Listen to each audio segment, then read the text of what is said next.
What's going on YouTube? It's Donnie all day. So the great Scabber over at CCO exclamation mark. The former Choir Boys Outdoors. He sent me over a blade, man. Scabber the Stabber sent me this Swisstech. It's called a Haltbar, and I believe he said he found this at Walmart. And I have to say, while I haven't gotten into it yet, we're going to do that obviously right now. I'm digging it, man. So it comes with a leather sheath, a nice leather sheath with a pocket clip.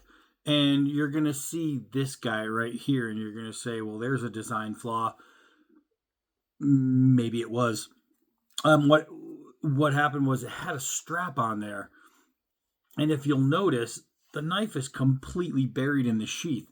And Scabber thought to himself, why the hell do I need the strap on there? So he cut it off.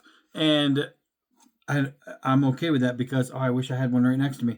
I've done that with gun sheaths. I've done that with knife sheaths. If it's just not needed, it's just not needed. So I'm completely with him on that. When you're talking about having that much of the handle exposed, there's a good chance it's not accidentally falling out. So good call from Scabber. It was unnecessary to have that. And that's why that's there, because it would have clipped in. But there's nothing to grab onto, right? So it's just a fold over. I don't know why they do that. Scab doesn't know why they do that. He took the initiative and took it off. So this is what we're looking at with this thing. And I have to say, this is pretty nasty, man. The micarta is really, really high-end micarta. That's grip. That is really, really nice. I'm digging that. I'm digging that. I think it's really good. You have a lanyard hole in there with a brass liner. It is true full tang.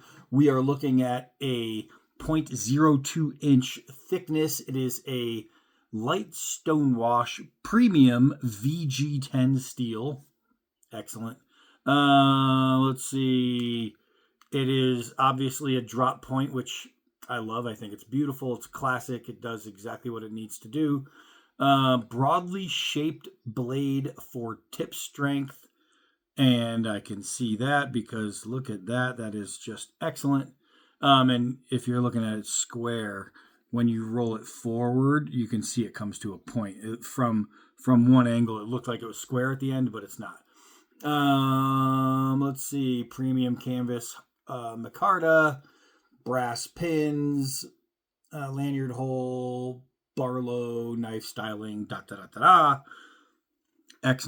Excellent knife package. The only thing as a designer that drives me crazy on knives like this is I love when they put like a little, even if like for me, a lot of times I like the guard, there be a little bit of a guard to come out and then that starts the blade. But I also don't mind when a guard comes out and then back in, which I think something like this could use, only because if you're cutting and let's say you're going through something that might feel soft, and then all of a sudden you hit a hard spot and your hand goes up, well, say goodbye to this part of your finger because it's going straight through. That's the only thing that drives me crazy about knives like this. I just wish they all had even just a little bit of guard, just a little bit of something.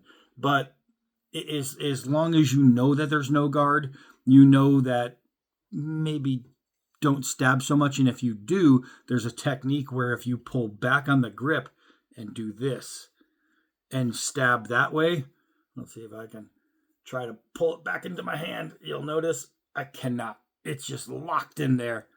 And you'll see how hard I was pushing. There is a big dent in my hand. So technique really, really matters. And one of the things that this company does on their knife to help that technique is the long area of jimping. You can see how well jimped it is. And it starts from back here. So that way, depending on your hand size, you can still, for forward action cutting. Like if you're processing meat, you want to get in and then start cutting, or get in and then start ripping. You'll be able to use the base of your hand to lock in, and you'll have plenty of room to lock onto that jimping and be completely secure. So at least they do that, and at least they give you a good high quality canvas micarta to help lock in that grip as well.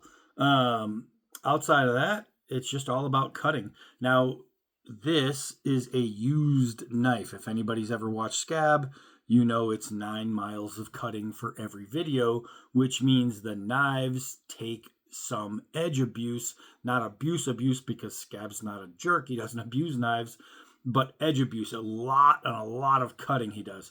So, but he also does a really good job of resharpening, and this thing feels good. So while I'm going to test the edge, I'm not going to judge it as a brand new edge, an out of the box edge. However, I guarantee you, out of the box is going to look a whole lot like that. Scabber, after all that cutting, sent me this thing razor freaking sharp. Let's go cut. All right, get this thing out here in the beautiful Arizona sunshine and blue skies. So we are looking at a 4-inch blade, 8 3/4 inches overall. Just absolutely a good-looking, typical old school survival knife. This looks like something Wyatt Earp might have pulled out of his boot. It's just freaking sweet.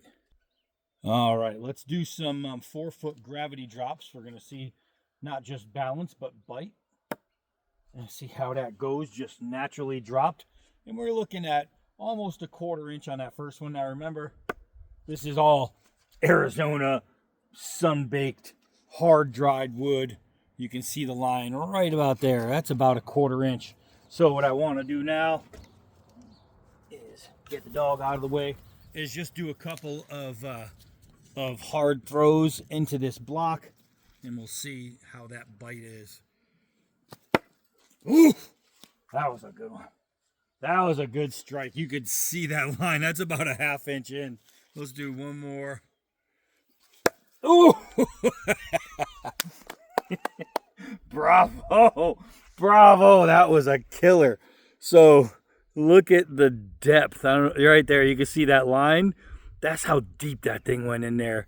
That was very, very nice. Now, obviously, with that nice big thick tip, I'm not worried about when the knife hits and it goes boing, boing. It's 100% sturdy. That's great. All right, so while it's unfair to judge this knife's natural edge from the factory because I don't have a factory edge, I have enough faith in Scabber to where I can judge it on its cutting ability by what he sent me. So I'm going to try a push cut, and that is freaking smooth, baby. That's a Scabber edge right there, man. Nice job, Scab. Wow, that's pretty sweet. This stuff is thick, man. That is a thick rope, and it cut through effortlessly. That was very nice. Now, here's one thing I want to cut.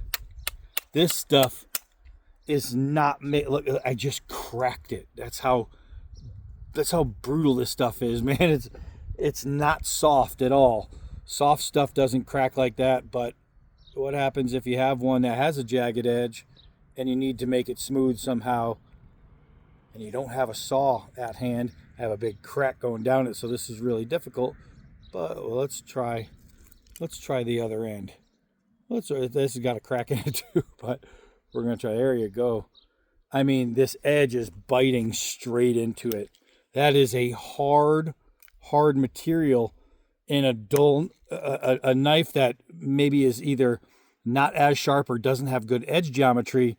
There's a good chance of skating and cutting your fingers off, which always sucks.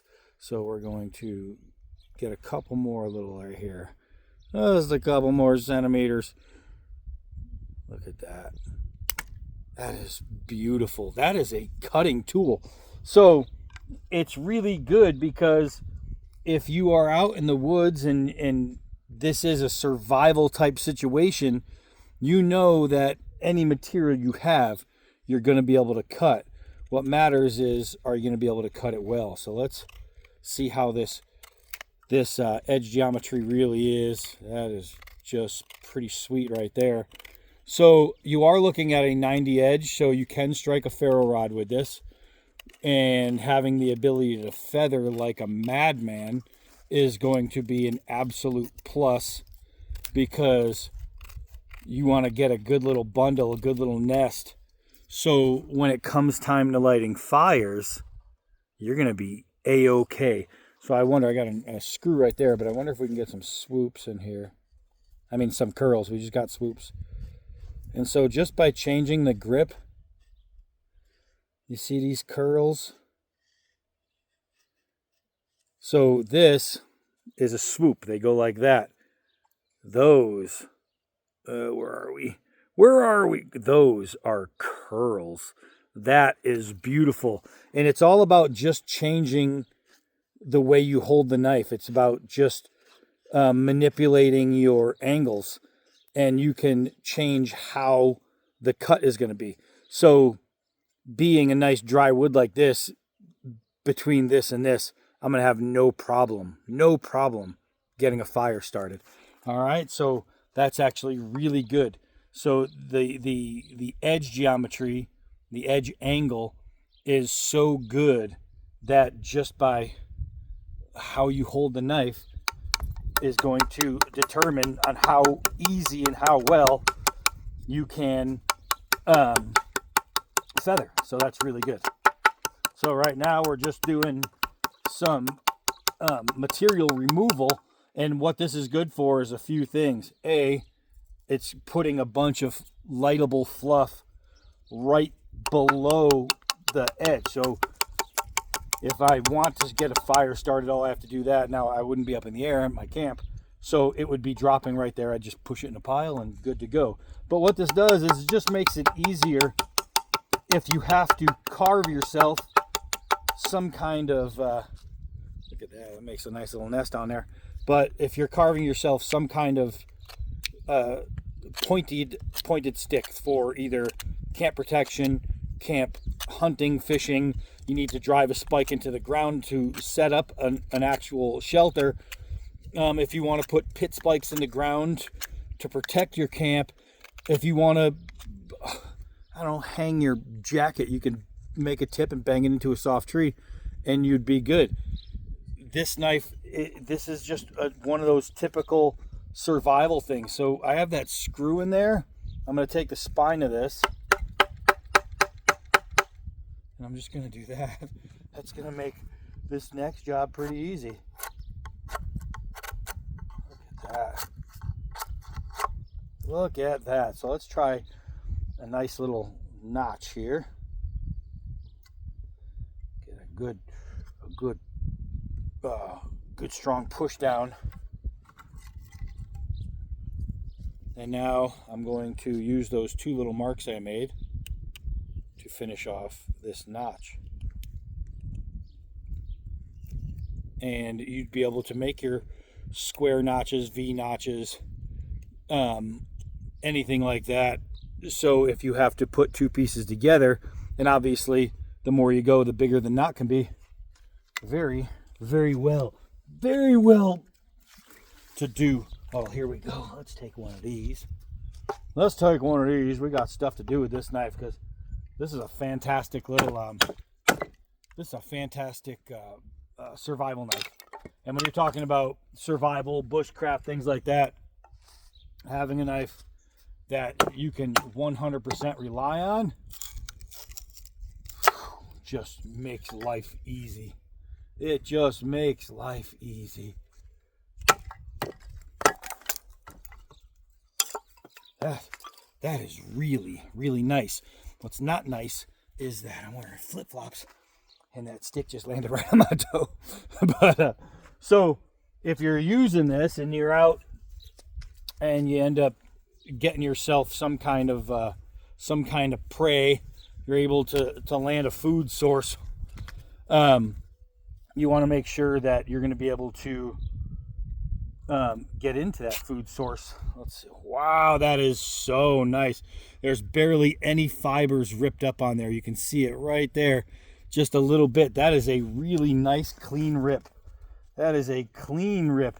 That's 2 layers of nylon, 2 layers of rubber. Just awesome. Just awesome. Let's see here. Beautiful. Absolutely beautiful. I can see why Scabber, and I think he bought this on a whim. Like, he was just in there walking around. He was kind of looking, saw it, and was like, you know what, I'll give it a try. It's VG10. You know, it's got all the right stuff. It's got the right shape. It's got the right materials. It's a right full tang. Everything about it said, hey, this could be a really good knife. And he took a chance, and he took the right chance. He just made the right decision. You know, I mean, he married Megatron. He's good at making right decisions. So the guy knows what he's doing. So let's see. So if you are able to capture yourself some kind of game and you need to skin, I mean, most animals are covered in leather, pretty much. Well, all animals are covered in leather, but they don't all have rubber and mesh inside. So that makes this, oh, that was nice. That makes this just a little bit better. Oh, that was a good pop. Gotta love that pop. So let's turn it sideways and get a nice cut right there. That is really, really nice, man. This knife, God, you can hear that pop.